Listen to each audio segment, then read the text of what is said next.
The Benjamin Dixon Show is only possible with listener support. Go to www.thebenjamindixonshow.com to register for our blog and join the Progressive Army. And now, ladies and gentlemen, You're now about to witness the truth. It's the Benjamin Dixon Show.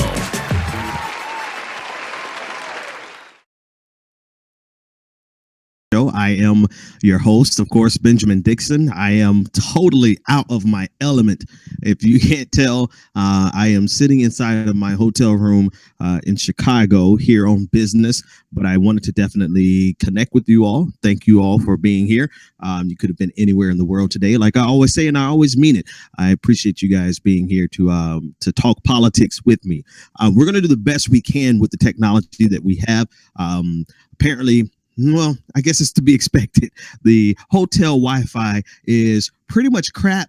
I'm not even going to call out the name of the hotel I'm in, but it's done enough to get us here. So we'll keep going. A lot happening in the news. I think I might be joined later by my homegirl, Anoa Changa. Maybe not. I know Tuesday nights are night off, but I did call in for help to pinch hit in case my Wi-Fi gets a little too spotty. I don't know, David, can we take calls the normal way? Okay, so I don't even know that number. I don't know the number that they would have. Okay.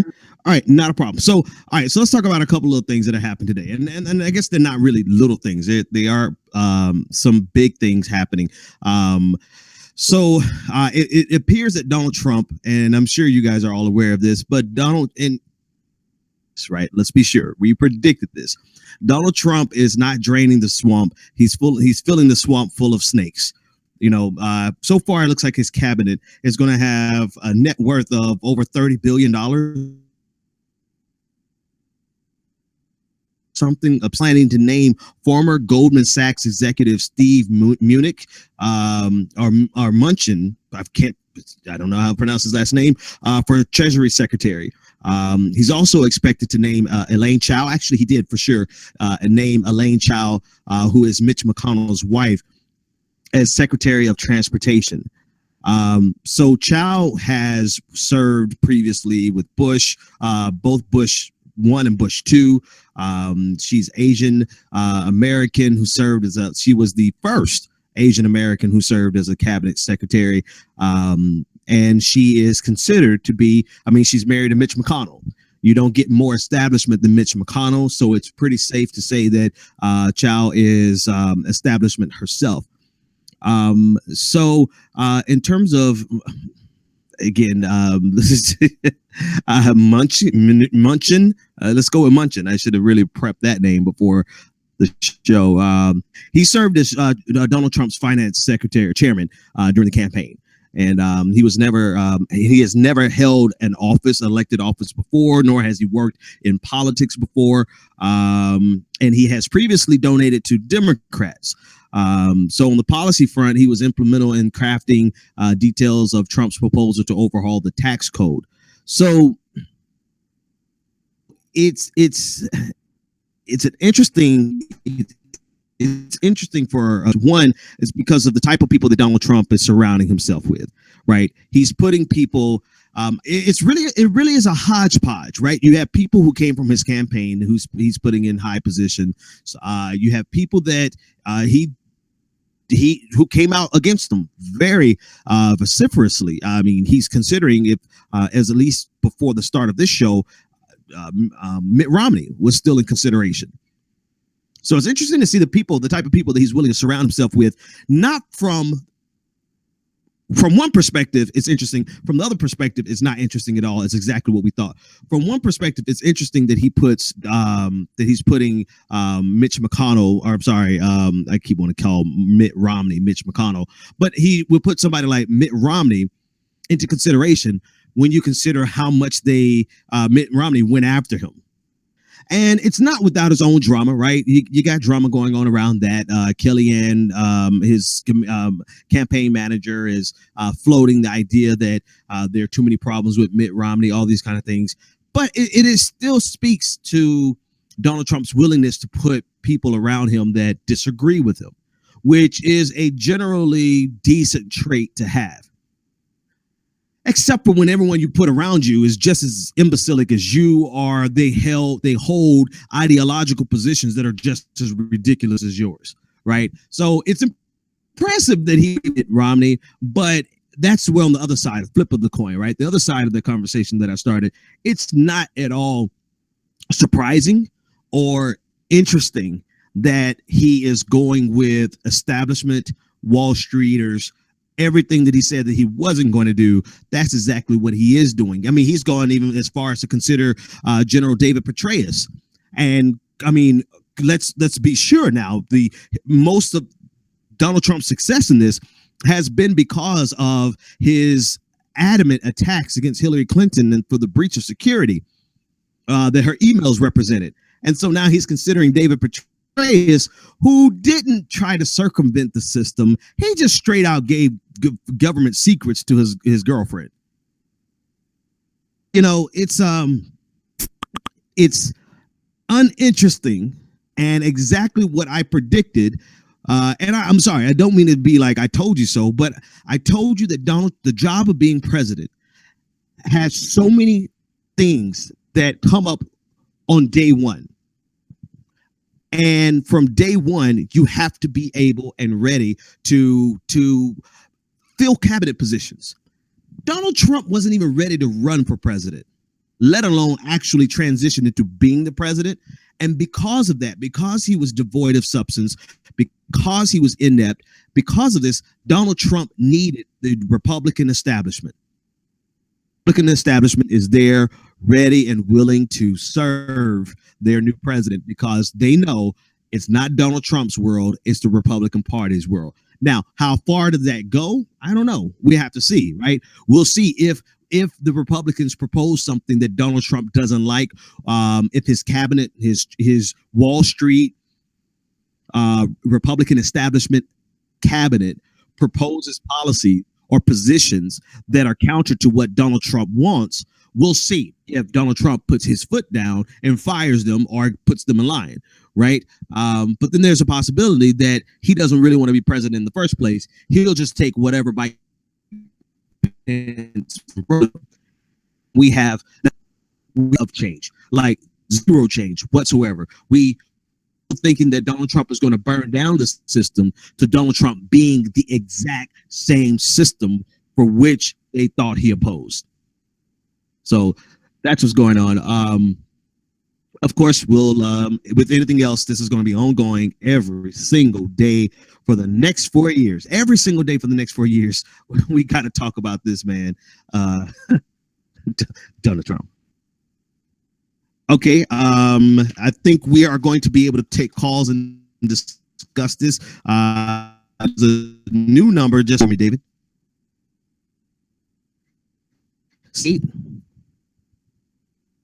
I'm sorry, 678-810-0089. Okay, so if you want to join the conversation, I just wrote it down on a piece of paper, old school.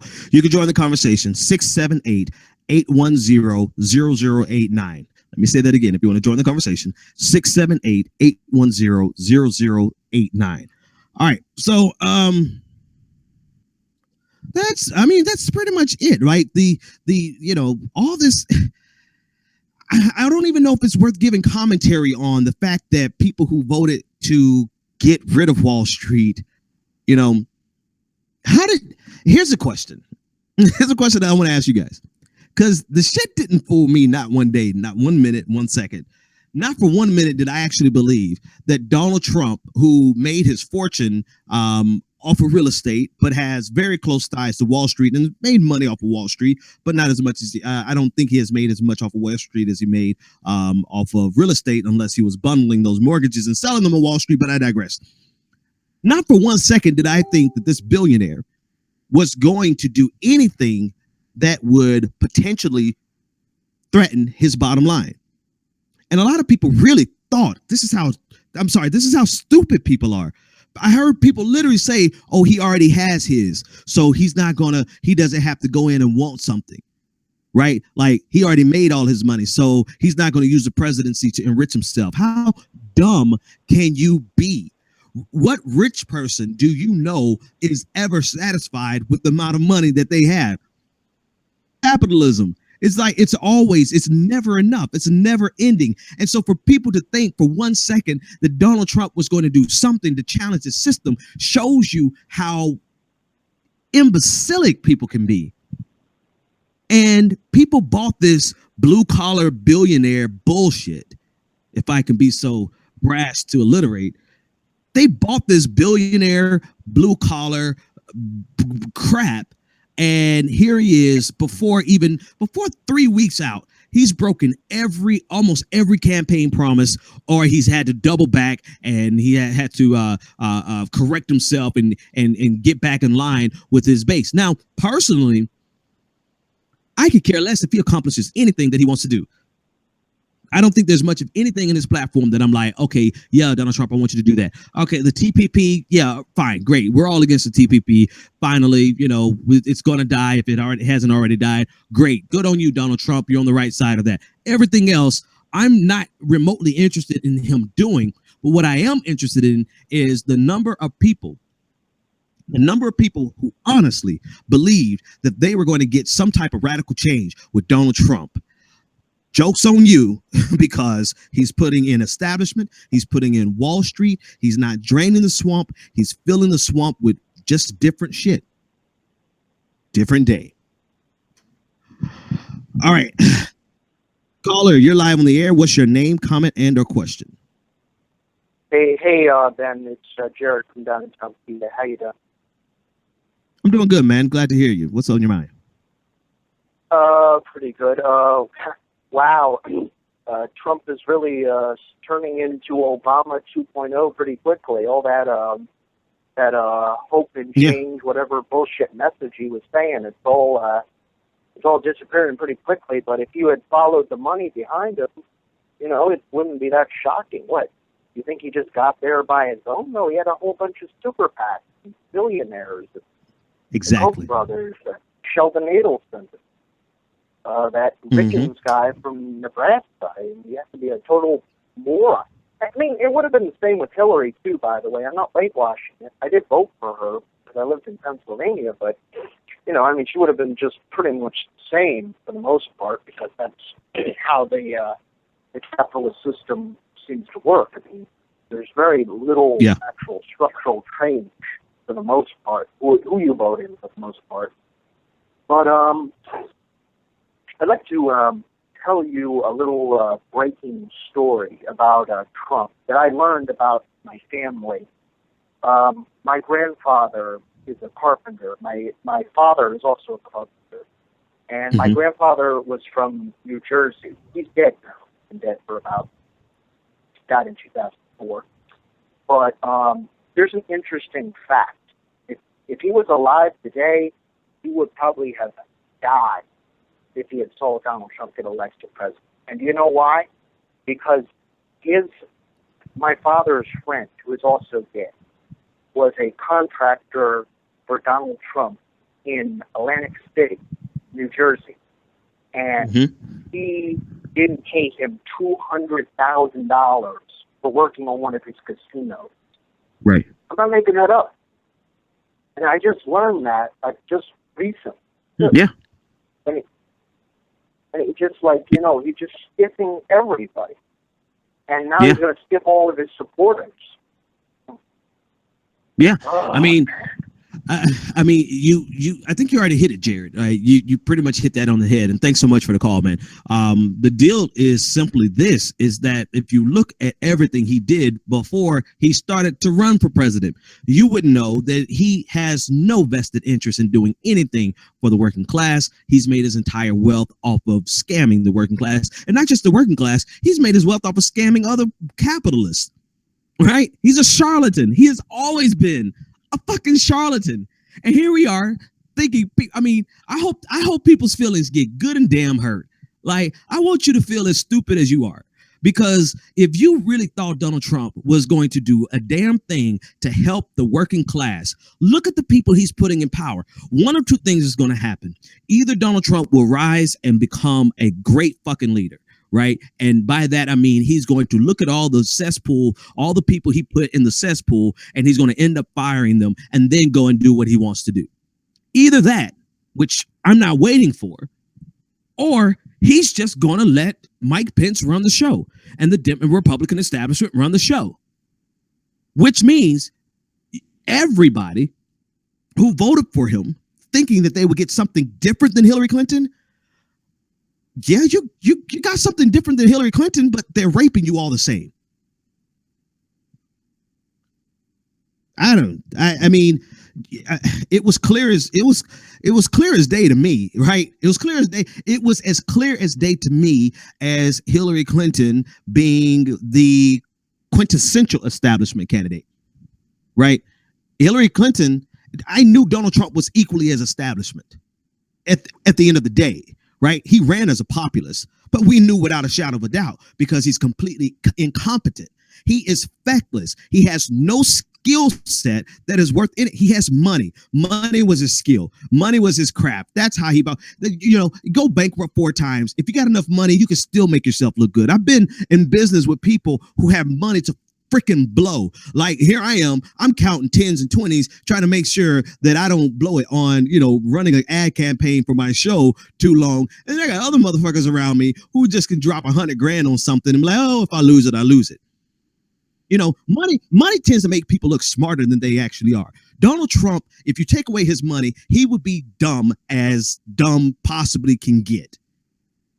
And because he is such a feckless, incompetent, moronic charlatan, he has to lean on the structure that is there. And the structure that is there at his beckoning call is a Republican establishment, Wall Streeters.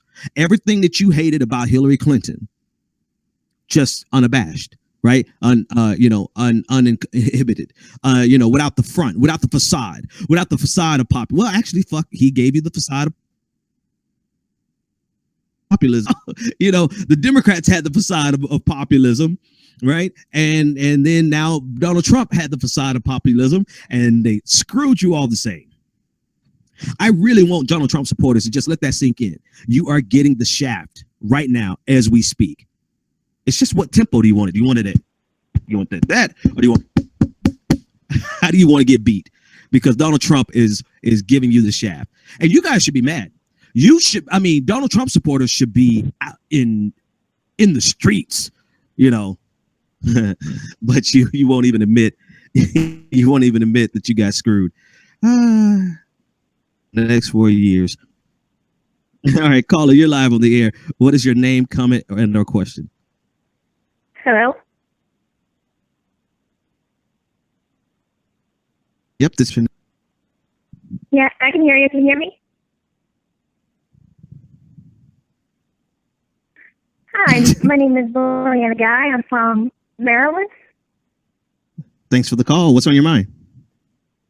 On my mind is that basically we see all these establishment Republicans coming in and they're going to deregulate. They're going to see all this, basically all this deregulation, all this, they're throwing all that out the window. What are the chances that we are going to have another great recession happening in our hands under the next 4 years under President Trump? Give me that question, David. What was the question again?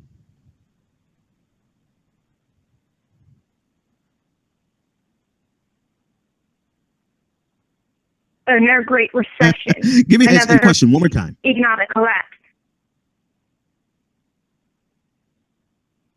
Well, so like there's a bubble that we're sitting on now that is potentially going to burst, and it was going to burst underneath. It didn't matter if it was Hillary Clinton or Donald Trump. I think there's a good chance that we're going to see a legitimate recession because of the question is, will Donald Trump's tax cuts have a long enough stimulative effect to pretend as though there's not a recession happening underneath, right? Because yes, there is going to be the appearance of a stimulus with these tax cuts, right? The question is, are they going to be large enough and last long enough to actually make it seem as though the economy is healthy versus what's the underlying factors? Like the underlying factors, credit markets are still not strong enough to lend in the way they used to lend. The student loan bubble, I mean, that's getting ready to explode in America's face. There's so many factors, not to mention the willingness, consumer confidence, right? There's so many factors at play that really suggest that it could easily be a recession. I'm just curious to see whether or not his tax cuts will have a stimulative enough effect. In the long run, they don't. In the long run, these tax cuts, they won't have a stimulative effect in the long run, but it's very possible that they could have a stimulative effect early on and give us the next 4 years, give us the impression that we're actually growing, when in actuality, all we did was we threw money at a really bad underlying problem, which I would say in 8 years could really blow up in our face. Thanks for the call. Thanks for that question. All right, let's move on. If there's no other callers right now, let's move on to some other stories. I guess I might as well keep talking about Donald Trump with since I'm on him. I know somebody said in the chat room they take it. Ben doesn't have I don't hold Donald Trump in high esteem. Listen, clear that your drunk uncle that you're ashamed of, who probably went to college, maybe didn't go to college, but has done nothing with his life, he's qualified to be the president of the damn United States of America. He is. You know who else is qualified to be the guy on the side of the road panhandling? Because Donald Trump is that devoid of substance. I've met some dudes on the side of the street, and I've had conversations with them, and they have a much firmer grip of reality. One, reality in general, but then two, they have a firm grip on foreign policy. I've met panhandlers who know more about foreign policy than Donald Trump. Now, I'm sure at this point, Donald Trump, if he goes to the briefings, if he goes to the security briefings, then he should be one of the most informed people in the United States at this point on international policy and foreign relations and national security. But he's been skipping those meetings, those debriefings. So, Donald Trump has, the saying, anybody could be the president of the United States. Yes, even someone as incompetent and feckless and devoid of substance as Donald Trump. If he could be the president, then shit, my puppy at home could be a president. And the bar is we thought the bar was low with Sarah Palin. We managed to elect someone who makes Sarah Palin look not as dumb, right? She still looks dumb as fuck, but standing next to Donald Trump, it's like, you can't really choose. You got dumb one, dumb and dumber. Thing 1 and 2. Sorry. Maybe I should have more respect for the future president of the United States. Nope. Not at all. Not for 1 second. So, and this is another story. This is why I have zero respect for him, because he's a moron. We have a moron as the president of the next president of the United States.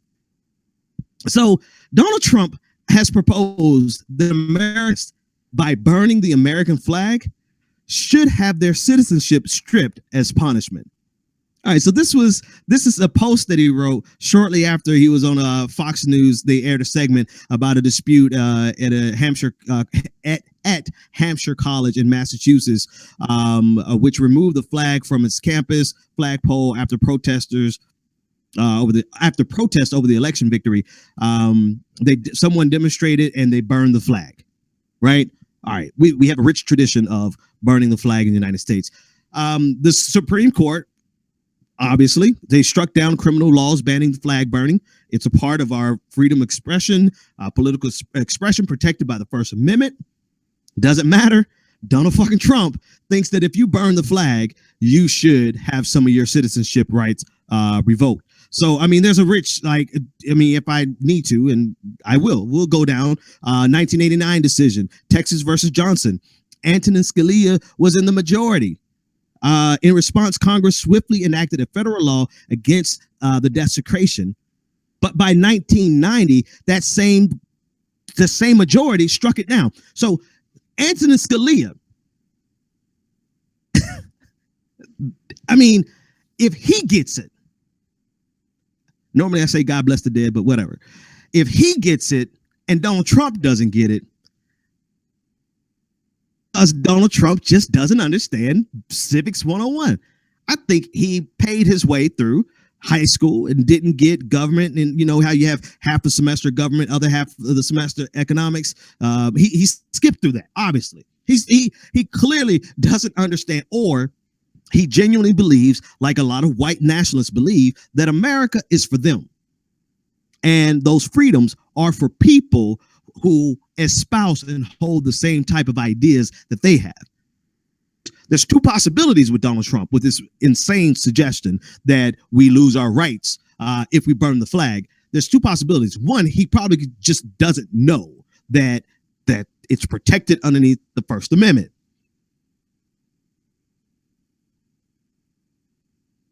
I'm going to say, that's covered underneath the First Amendment. Then there's possibility number two, where he honestly believes that if people do things he disagrees with, then they have to pay. Right. Then they are hang on one second here. I was wondering what the hell is this buzzing on my side. Right. So it's the part one, he either doesn't know. Part two, he knows, doesn't care, and he only thinks that America who think and act. And there's a strong contingency of people who believe that the Constitution really is only them and their rights, right? We see this all the time, right? If you protest, it's a riot. If they protest, it's their First Amendment right. And we've seen this through and through. But so, I mean, obviously this is not going anywhere. It's not going to actually do anything. But the problem is that we have this level of idiocy mixed with audacity sitting in the White House, or getting ready to sit in the White House, right? When you mix stupid with arrogant, you really have the potential of a disaster. And that's exactly what Donald Trump is. He's both stupid and arrogant, and doesn't care. And the people around him are and when I say stupid, don't get me wrong, I'm not only insulting their intelligence, I'm insulting their ideologies. I'm insulting what they believe, because they're really informed on what they believe. It's just dumb as fuck what they believe. So that's what I'm saying. It's stupid, right? They have literature on climate denial, right? So they are very well versed, well informed on stupid shit. So it's like you can be both very informed but still be dumb as F. And Donald Trump falls into that category, mixed in with this arrogance that thinks that he can get away with anything, because hell, he became president. He did. He literally got away with everything. Everything. So who am I? I mean, shit, who am I to tell him that he's an idiot at this point? He's gotten away with everything. And here we are on the internet talking about him. So I guess maybe I'm the idiot. All right. Let's shift gears.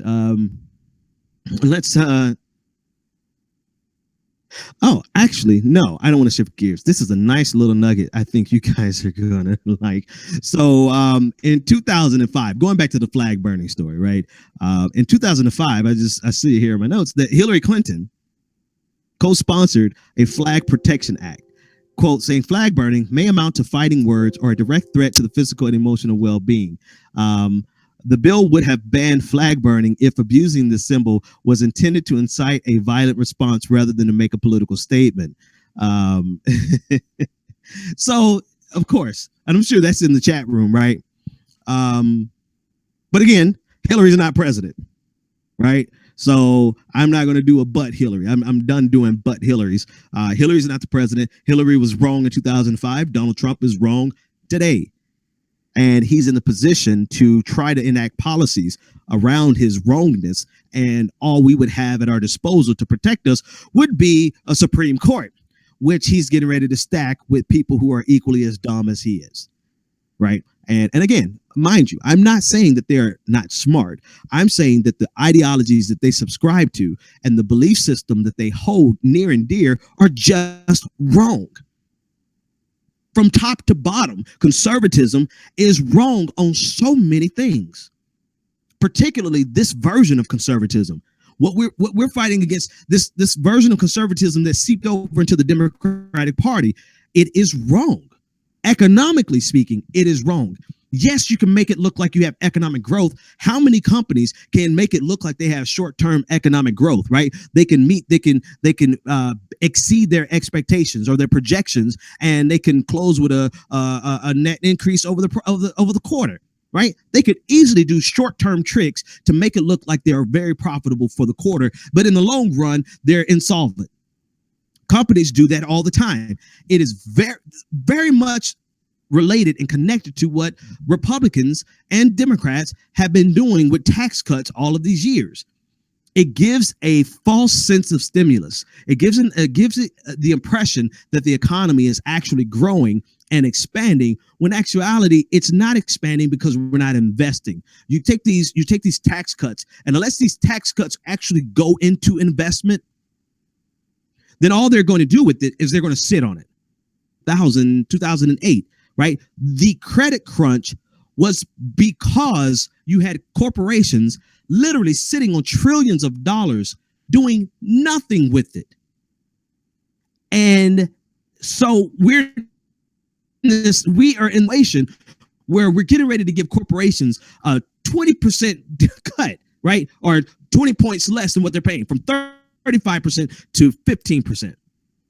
That as though the effective tax rate they're already paying is obscene, right? It's not, right? But we're getting ready to give them these tax breaks for the sake of stimulating the economy, when they have shown us over the last 8 years what they do with tax breaks is the same thing as what wealthy individuals do with tax breaks. They sit on their money.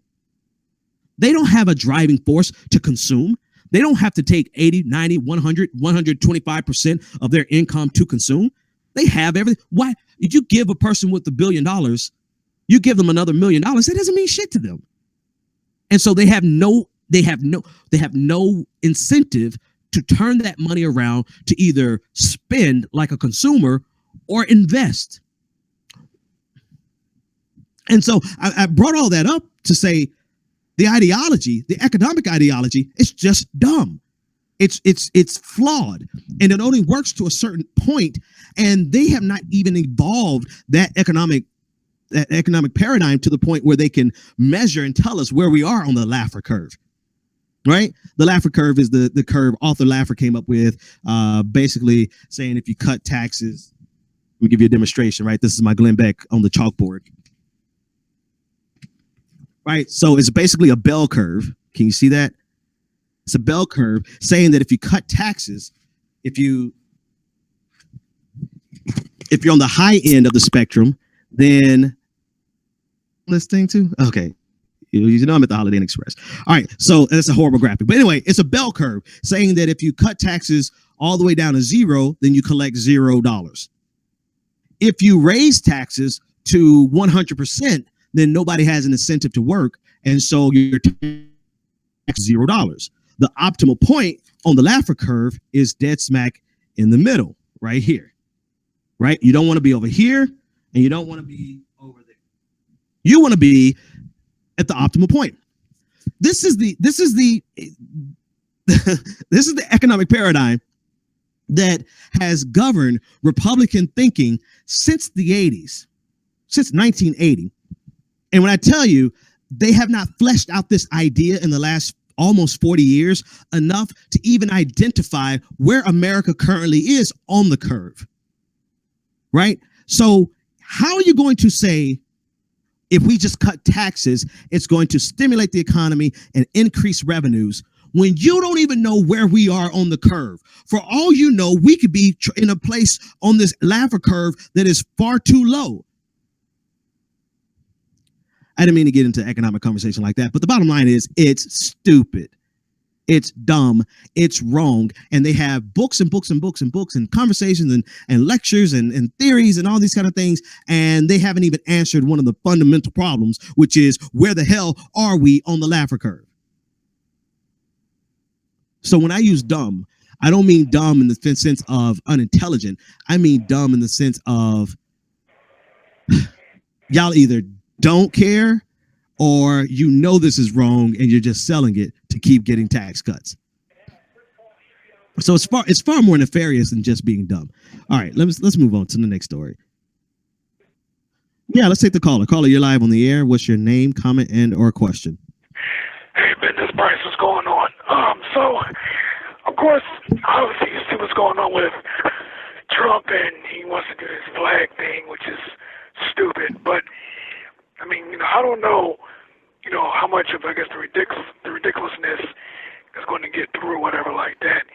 And of course, a lot of people are kind of running around, kind of, wondering what to do, what not to do in terms of the situation that we're in. But I guess my main question is, what is your thoughts, I guess, of some of the people that these days pick so far, and that, what is like the outcome, or what is the outcome of, these issues that's going on, here in the country, and the people that he's picked. In context of who he's picking? People thought that he would go to a lot of corporate people, but obviously he's going to a lot of questionable people. And I guess, what is the outcome of this? Huh. What's the outcome of the people he's picking in light of all the situations that are happening in the country? Yes. Wow.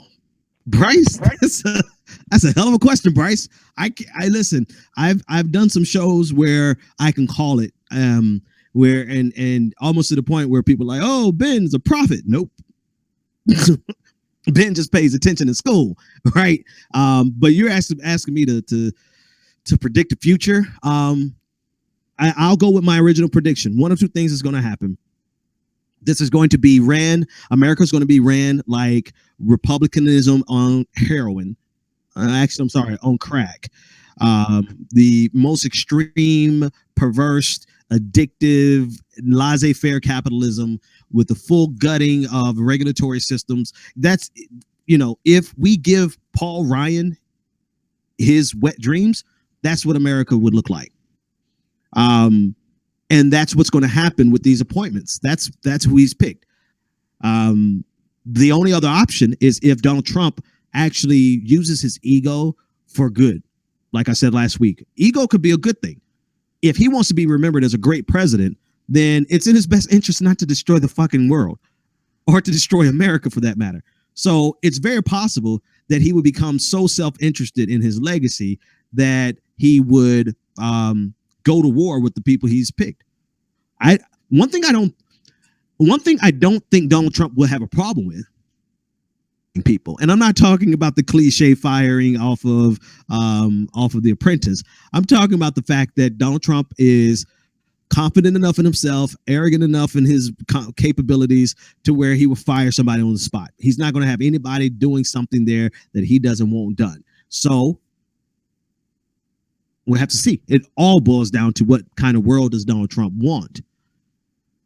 And I don't think Donald Trump even knows what kind of world he wants.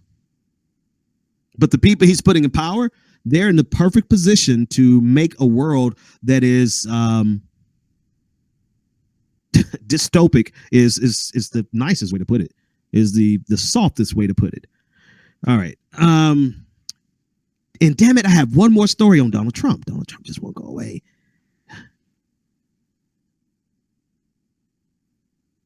Okay, I'll take a look at that. Thanks, David.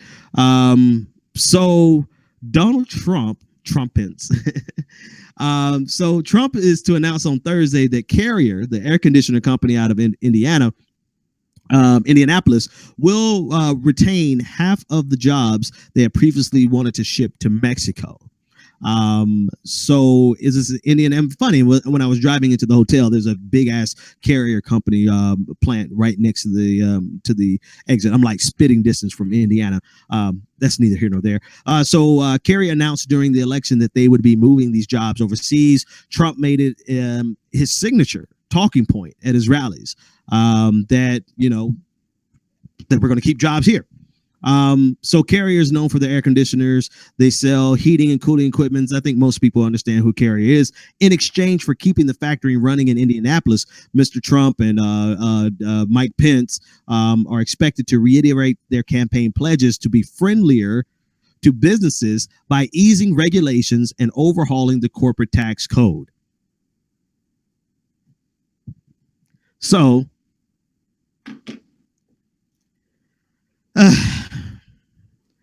if he doesn't get you with globalization, he's going to get you by gutting the coffers and giving away everything to corporations here in the United States. Like, what good? What I mean, okay, sure, jobs will stay here. Let's think this through. Jobs would remain. A handful of jobs.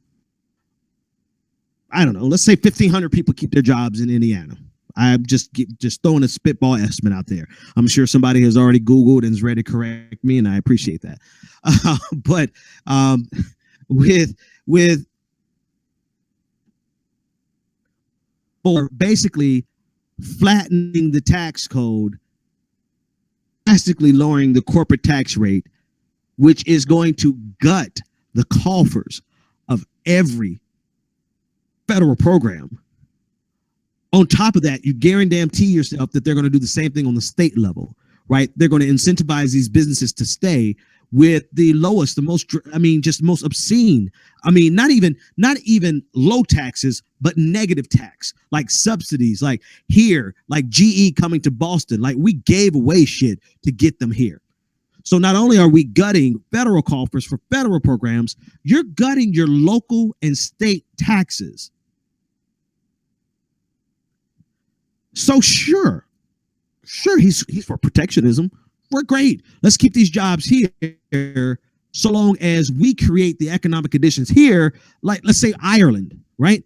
We've discussed this pretty ad nauseum. Ireland, they have their tax code such that Google only paid 0.05% taxes. So for like every million euros, they paid $50 euros in taxes.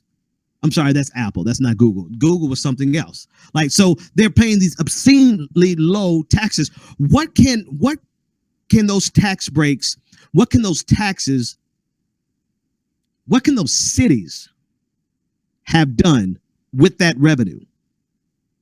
More importantly, what programs are going to be, what programs are going to be gutted? Every single safety net, everything that we built, they have had it in their wet dreams. Since FDR brought the New Deal, they have had a concerted effort to undermine and to throw out the New Deal. Indirectly by privatizing everything else. They knew they could never get rid of Social Security, so their dream is to privatize Social Security, right? So all of it is in hopes of undoing DR did with the New Deal, because they don't believe the government should do anything for the people except for provide safety through defense, right? They don't believe the government should do anything for the people. They only believe that the government should do something for business. They're okay with that. So yeah, here. Congratulations, Donald Trump. You're going to keep some jobs here. Here's the other thing, right? This is completely counter to conservative thinking. This is like 2012, where Mitt Romney was like, we're picking winners and losers, right? The entire concept of a free market. So are we going to engage in a free market, or are we not? Are we only going to engage in a free market where the people are concerned, but when it comes to corporations, we'll do any number of subsidies, we'll do any number of tax breaks, we'll do any number of incentives to make sure that we can help them be successful as they possibly can? But when it comes time for you and your rent and your medication, oh, it's a free market, bitches. Let the invisible hand take care of that. while the hand of Trump and Congress are passing all sorts of legislation to pick winners and losers. This is completely antithetical to a traditional conservative thought. But this is the bastardization that has come from modern conservatism and has spilled over into democratic circles vis-a-vis neoliberalism. So anyway, congratulations, they're staying, and they get a huge tax break to stay. So, you know, people keep their jobs, great, but then the infrastructure around you gets screwed. That's because there are no taxes in the coffers. Or when public roads all become toll roads, that's because, you know, we gutted the coffers and we did this tremendous $1 trillion infrastructure project that was completely about getting private industry into the infrastructure business. But anyway, I digress. What's that number? 678-810-0089 if you want to join the conversation. Let me see if I've covered all my stories. All right, let's go to the international front because some interesting news happening on the international front. And oh, you can't see, but I'm got my notes here. So it would appear that the world needs less oil. If I had my applause track, I would play it right there. But it seems like the world needs less oil. This is evident by OPEC, the Organization of the Petroleum Exporting Countries. They're going to attempt to reach a deal that will cut production amongst the countries who are active in the organization. This is deliberately designed to reduce the supply of oil in the market and help raise prices. So again, let me pause. There is no such thing as the free market, right? Free market suggests that you're not going to do anything to hinder the flow, ebb and flow of prices. The only thing that's a free market is when you try to go get rent and they give you the prevailing rate. That's it. But anyway, OPEC, who has been manipulating oil prices forever, right? They're decided that the price of oil is too low. And so if we cut down on, I mean, they use the concepts of supply and demand, but they don't apply it. They don't apply it such as in terms of watching and observing the market work. They're applying it so that they can force a certain level of pricing. And that's exactly what they want to do. Saudi Arabia, the chief among them, one of the most important members of OPEC, is involved in this. And so there's a meeting. They're going to meet in Vienna, Austria. So these are some of their goals to combat. They want to combat these factors. Like in the last 2 years, oil prices have dropped from $100 a barrel to $45 a barrel. Great news for us. Horrible news for the oil industry. A successful OPEC deal to could raise throttle production, could raise that to $55 per barrel. And if they don't successfully coordinate this, they could see the price crash to below $40 a barrel.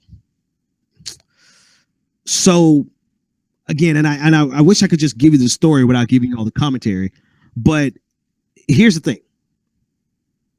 This is the clearest example of how we are constantly at war, in a class war. Not even just a class war. We're in a capitalist versus labor war, which is this is all inclusive. This is not just the proletariat. This is not just the bourgeois petite and the bourgeois. It's like anyone who doesn't own their businesses versus the people who own the businesses. This is capital versus labor. And the reason I cast it as this is because you can clearly see in this example of we're at odds with each other. These nations, these oil exporting OPEC, they have a vested interest in getting the highest price they possibly can for their product. And so they're willing to manipulate the price by scuttling production. And there's no real way to force them to maintain a certain level of production, except for where is demand, right? So if they were to reduce, and I'm circling back, I want to make a more an economic observation that I left out of the first part of my bitch rant, but in the first, them deciding to throttle down on oil production is totally within their right as producers. But if it was about the free market, then their production would always seek to find the demand. That's a free market, so that no matter where production is, it should always meet demand. Or no matter where demand is, it should always be met by production. That's not what they're doing. What they're saying is, we need to set some prices. We need to fix these prices such that we can get a value out of our product that is going to yield the type of profits that we want. All right, I want to make sure I made clear that distinction, right? Because it's not can't tell them to maintain production such that the cost. It's all coming to me. Here's the thing. A command economy, a pure communist economy nation would say, listen, you're going to produce, and you're going to produce such that the amount that our people pay for gas and oil would be approximately $45 a barrel. We don't want you to produce a bit more or a bit less. That's your quota. That's what you're going to produce, right? That's a command economy, right? And everybody hates that. Everybody hates that because that's like, oh, that's communism. That's a failed way of running an economy. They're doing the exact opposite, and they're doing it to their own favor. They're saying we are going to produce less so that we can drive the prices up. So instead of hitting a target that's going to be beneficial for the masses, we're going to hit a target that's going to rape the masses as much as we possibly can. That's the competing forces that are at play for everything. Everything. They want to maximize the price of this SM58 microphone that I'm using, right? They want to maximize it, and they are at odds with my demand for it and my demand to pay as little as I possibly can with it for it. Same with OPEC. And so they have the ability to simply ratchet down on their production and drive the prices up, which ultimately is going to land in your pocketbook, which means that, depending on how much I know we're a net exporter now. So it depends on how much actual oil we depend on from OPEC at this point. The percentages and how it breaks down, I'm not 100% sure, but we can guarantee that if we see a hike in the prices from OPEC, we're going to see a hike in the prices here at the gas pump. They've got to make their money, and you are the source for that money that they're trying to make.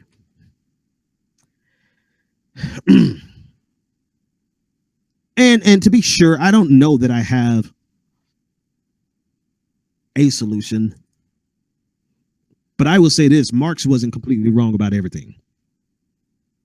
Disagree with Marx and his 10-point solution. I didn't agree with all of them.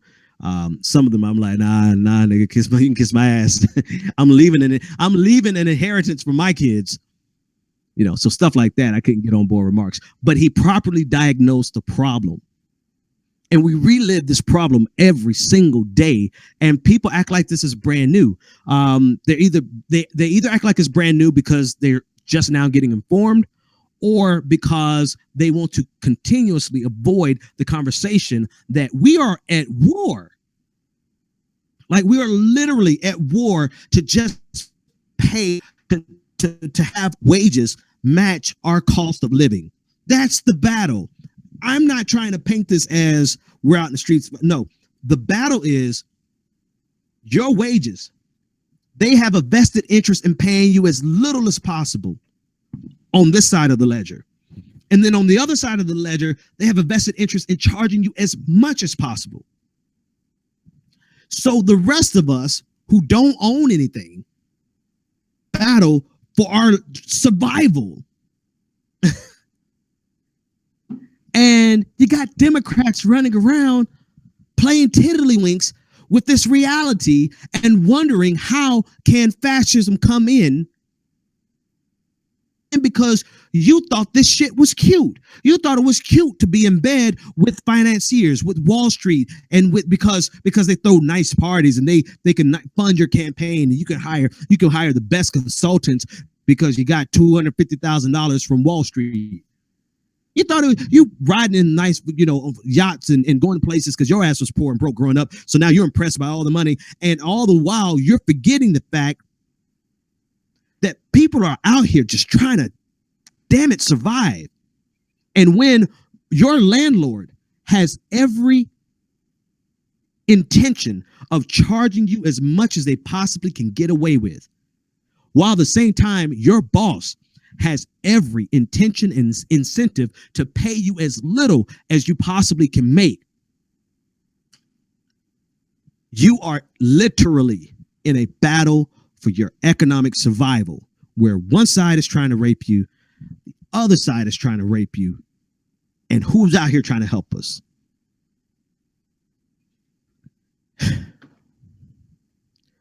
All right.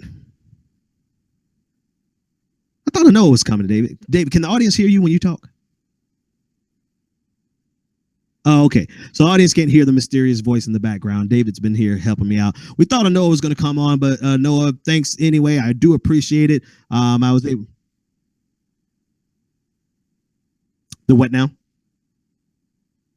Oh, her internet. Okay, so her internet went down right before we started. So it's quite all right. Noah, thank you for always being there. Johnny on the spot. Listen, thanks for everyone who hung out with us tonight. I'm just going into the chat room so I can see what you guys are talking about.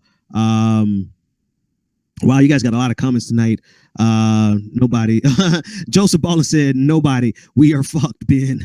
I agree. Nobody is fighting for us, man. Nobody is fighting for that. No, that one principle. There is not a boss. There's not a boss in the world who wants to pay you a penny more than they have to get you to sell your labor. You pay a penny less than they can get away with. Middle, just like scrapping to survive. And the Democrats are out to lunch and have been out to lunch for 30 years. All right, let's read a little more. Okay, Wayne is saying that there's an event in Minneapolis tomorrow with Sean King, a 6-hour drive at the most. Wayne, hit me up on Twitter. I'll let you know if I can make that happen, man. I am here on work. In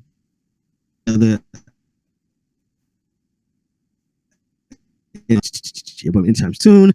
2 is a good starting point. Ben popped a Tic Tac for us so we don't have to smell the Marxist breath. I'm sorry, that was chewing gum. I hope I wasn't smacking too loud. Let's see what else is happening. All right, folks, that's all I've got for you. Listen, if this broadcast was okay, let me know in the comment section, and I'll do it again tomorrow night while I'm in. I will be back in my studio, possibly on Thursday night.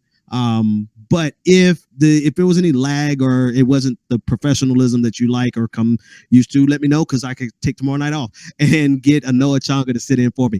But I had a blast. It's a lot more relaxing. I seem to cuss a lot more when I'm not in the studio. But anyway, that's it. David has the music to end the show. So David, it's in your hands. See you tomorrow. The Benjamin Dixon Show is only possible with listener support.